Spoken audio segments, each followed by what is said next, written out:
Everybody, I will be doing my presentation on panel discussions. So what is a panel discussion? Before this project, personally, I was not very educated on panel discussions, so after learning about it, I feel really comfortable talking about them.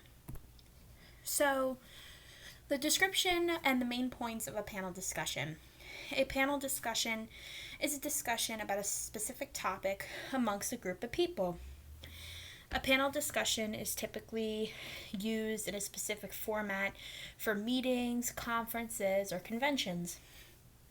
It can be live or virtual, and that's what's really awesome about a panel discussion is it can be recorded and it could be live with a bunch of people. It can be spread amongst plenty of different groups of people as well. So a panel discussion is usually discussed between 3 to 4 specialists or experts on that specific topic. It can be 3 to 6. Some people are 3 to 4. Sometimes there's even more than 6. It just depends on the topic and depends on the audience. And it also depends on how much planning time you have. So a panel discussion is facilitated by a moderator. So the moderator kind of controls the panel discussion. So it's like the leader. So you have your panelists and you have your moderator. And your moderator starts off the discussion, starts off the conversation. So the key to a panel discussion is to have a very good experienced moderator. Because if you don't have that, then most likely the panel discussion is not going to go as you want it to go.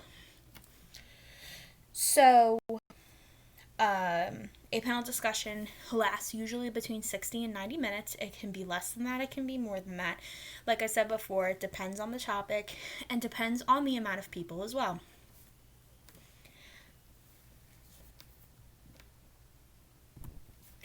So, what a panel discussion is not. A panel discussion is not a set of presentations one after another.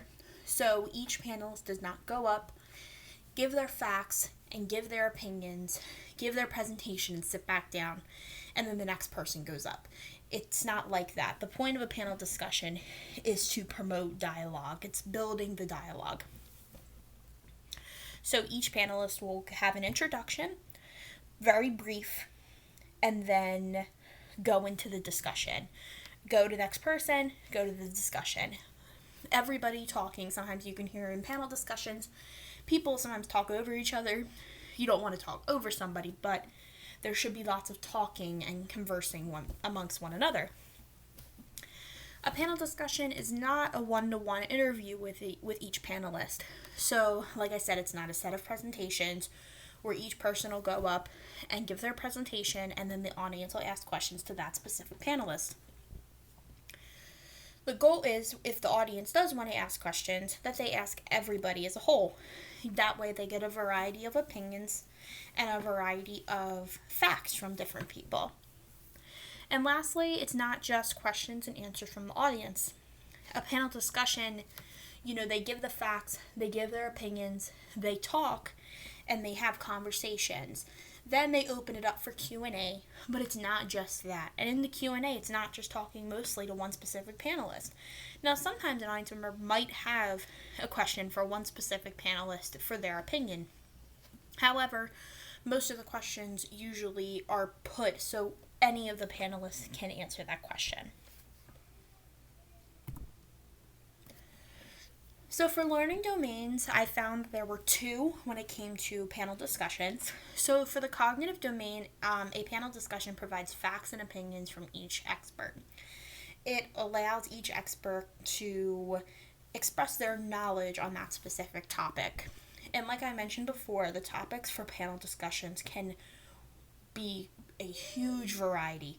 It could be a panel discussion about something in the medical field, or it could be a panel discussion on a new TV show that had come out and such. So it provides each person with the opportunity to express what they take from the topic. The affective domain is a panel discussion can express the different values and beliefs of each panelist.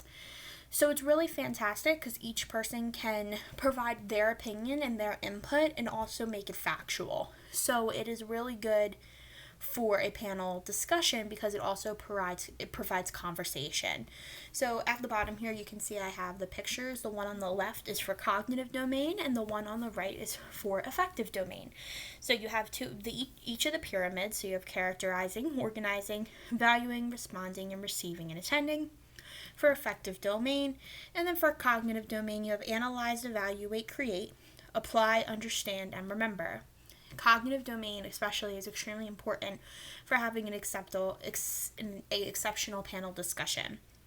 It is, you need to know your facts and you need to know your stuff, and it's extremely important. So what are the advantages to a panel discussion? A panel discussion provides different points of view.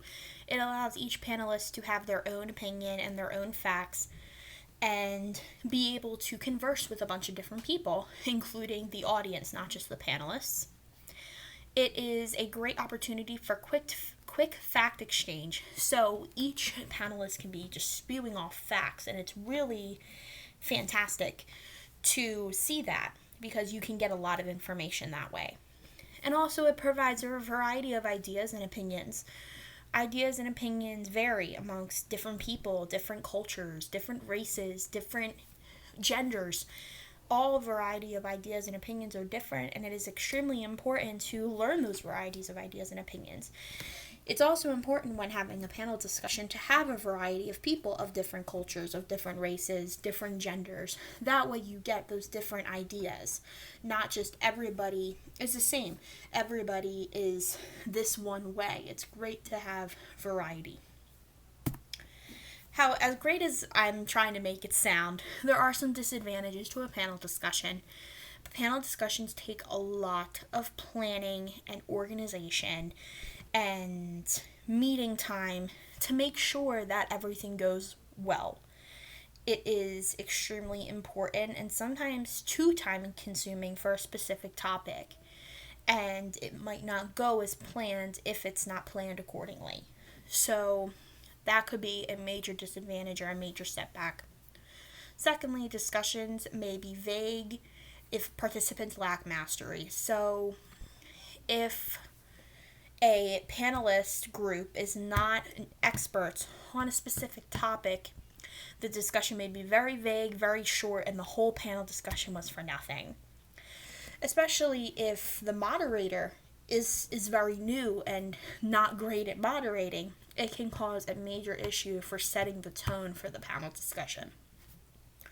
So it's kind of, if you're educated enough and you're able to participate and give your opinion, a panel discussion is a great way to go. So we can use panel discussions in a variety of teaching.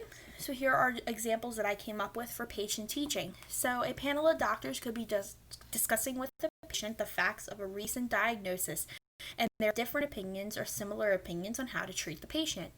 This I've seen in quite a few movies, and I've also seen it done where a panel of doctors will meet and go over the facts of a diagnosis and give their opinions on a variety of treatments for that patient. And it provides the patient with a variety of opinions so they know which way they want to go. Some of these panels of doctors are used for patients who have cancer or were just diagnosed with cancer. So it is a great way to go about planning. And then also a panel of experts on one specific medical diagnosis, going about a plan of action for the patient. So for the difference between the two is the first one would be a variety of doctors from a variety of different specialties. So, oncology or cardiovascular, but for the second one, it could be all cardiovascular doctors or all neuro doctors. So all doctors in the same field, but giving their facts and their own opinions on a plan of diagnosis for that specific patient. Secondly, peer teaching. Teaching our peers, we can always teach our peers. It's very important. What you might know, somebody else might not know, so it's great to keep teaching each other. So these examples I have here, a panel of nurses discussing how they could improve staff shortage using fact and different opinions to benefit each other and their peers. So, a panel of nurses, they're all working together to improve the shortage for each other. So, it's a great way to converse with your staff and to talk amongst what could be the cause and how it could help, how could they help. Then a group of nursing students teaching other nursing students different methods of studying using facts and opinions. So this is going a little bit of a different direction. I was a part of a small panel of people it was about 4 of us, and we all sat and we gave a virtual presentation for the students of different study methods. We gave the facts about studying, the importance, all the main things, but then we all had different study methods and different opinions, so I felt that it was extremely successful in that way.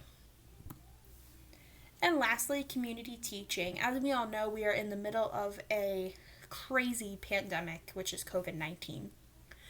I personally am a PCA at Lancaster General Hospital, and I have seen this firsthand. It is very scary. And I know that the hospital and just on the news, they're providing a number of community teaching. We have panels of experts discussing the spread of COVID-19 using their facts and using the facts of the virus and their opinions. They're educating on how to stay safe, answering questions about the virus. We all have questions.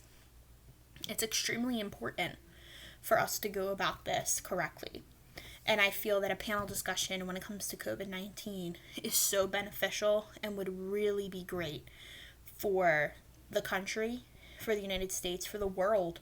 And I've seen a lot of panel discussions done for COVID-19. So here's all the references. I hope that I was able to educate you on the variety of things of panel discussions. So thank you for listening, and I hope you can provide me with some really great feedback on my presentation.